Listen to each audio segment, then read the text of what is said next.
വേദപ്രയാഗ് മീഡിയയിലേക്ക് സുസ്വാഗതം.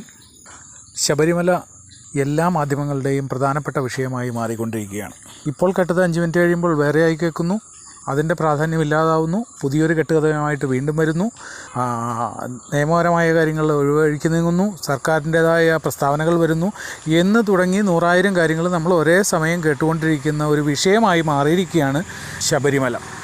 ശബരിമലയിൽ ചെമ്പേത്, വെള്ളിയേത്, സ്വർണ്ണം തിരിച്ചറിയാൻ കഴിയാത്ത വിധത്തിൽ പരിജ്ഞാനമില്ലാത്ത ദേവസ്വം ബോർഡ് ജീവനക്കാരായിരുന്നു ഇത്രയും കാലം എന്നുള്ളതാണ്, ദേവസ്വം ബോർഡ് ഉദ്യോഗസ്ഥരുമായിരുന്നു എന്നുള്ളതാണ് നമുക്ക് ഏകദേശം ഇതുവരെയുള്ള കാര്യങ്ങളിൽ നിന്ന് നമുക്ക് ബോധ്യപ്പെട്ടുകൊണ്ടിരിക്കുന്നത്. അതേപോലെ തന്നെ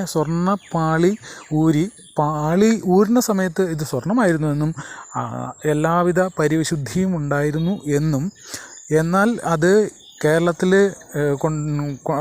നിന്നും കടത്തി അത് മദ്രാസിൽ കൊണ്ടുപോകുമ്പോഴും അത് ചെന്നൈയിൽ നിന്ന് നേരെ ബാംഗ്ലൂർ കൊണ്ടുപോകുമ്പോഴും ഈ യാത്രക്കിടയിൽ എന്തോ വല്ലാത്തൊരു അത്ഭുതം തന്നെ സംഭവിച്ചുകൊണ്ട് അത് ചെമ്പായി മാറുന്ന സ്ഥിതിവിശേഷങ്ങളെല്ലാം ഇതിനിടയ്ക്ക് വന്നു ചേരുന്ന കാര്യങ്ങളാണ്.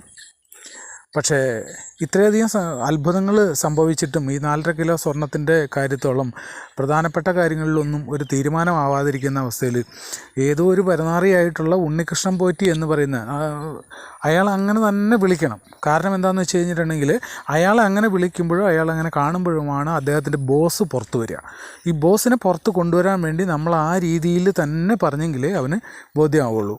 ഇവന് എങ്ങനെ ഒരു കഴകക്കാരൻ്റെ ഹെൽപ്പറായിട്ടുള്ള ഇവൻ എങ്ങനെ ഇത്രയധികം പ്രധാനപ്പെട്ട കാര്യങ്ങളിലെത്തി, എങ്ങനെ ഒരു മീഡിയേറ്ററായിട്ട് നിന്നു, എങ്ങനെയാണ് ഇത്രയും കാലം യാതൊരുവിധ മുന്നൊരുക്കങ്ങളും ഇല്ലാതെ ഈ പ്രശ്നത്തിൽ വന്ന് പെട്ടത്, ഇതിനുള്ള സാഹചര്യങ്ങൾ ഉണ്ടായിക്കൊടുത്ത് ഈ ഒരു കണക്ഷൻസ് എങ്ങനെ കിട്ടുന്നു, ഇതിനുള്ള ആസ്തി എങ്ങനെ കിട്ടുന്നു, ഈ ആളുകളെ എങ്ങനെ വളച്ചെടുക്കുന്നു, ഇതിൻ്റെ പിന്നിൽ പ്രവർത്തിച്ച ബുദ്ധി ഏതാണ്, ഇതിൻ്റെ പിന്നിലെ കറുത്ത കൈകൾ ആരുടെയാണ്, എന്തിനു വേണ്ടിയിട്ടാണ് ഇത് ചെയ്യുന്നത്, ഇതിൽ സാമ്പത്തികം മാത്രമാണ് ഇതിൻ്റെ പിന്നിലുള്ള ലക്ഷ്യമെന്ന് നമുക്ക് കരുതാനേ കഴിയില്ല. കാരണം അത്ര വലിയ രീതിയിൽ അവിടെ നിന്നും ഈ വക സാധനങ്ങൾ മാറ്റിയിട്ടുണ്ട് എന്നുള്ളതാണ് ഇപ്പോൾ നമുക്ക് പറയാൻ സാധിക്കുന്ന ഒരു സ്ഥിതിവിശേഷം. കാരണം എന്താണെന്ന് വെച്ച് കഴിഞ്ഞിട്ടുണ്ടെങ്കിൽ ഇതുവരെയുള്ളതിന് രജിസ്റ്റർ ഇല്ല, അതേപോലെ തന്നെ കണക്കെഴുതി വെച്ചിട്ടില്ല, കൊണ്ടുപോകുന്നതിൻ്റെ കണക്കെഴുതി വെച്ചിട്ടില്ല, തൂക്കം നോക്കിയിട്ടില്ല, ഒന്നിനും യാതൊരുവിധ കൃത്യതയുമില്ലാതെ പൂർണ്ണമായ കടികാര്യസ്ഥയുമായിട്ട് മുന്നോട്ട് പോയിട്ടുള്ള ഈ ഒരു കാര്യത്തിൽ നമ്മളെ സംബന്ധിച്ച്, പൊതുജനത്തിനെ സംബന്ധിച്ച്, ഭക്തരെ സംബന്ധിച്ച് ഇതിന് പൂർണ്ണമായ ഒരു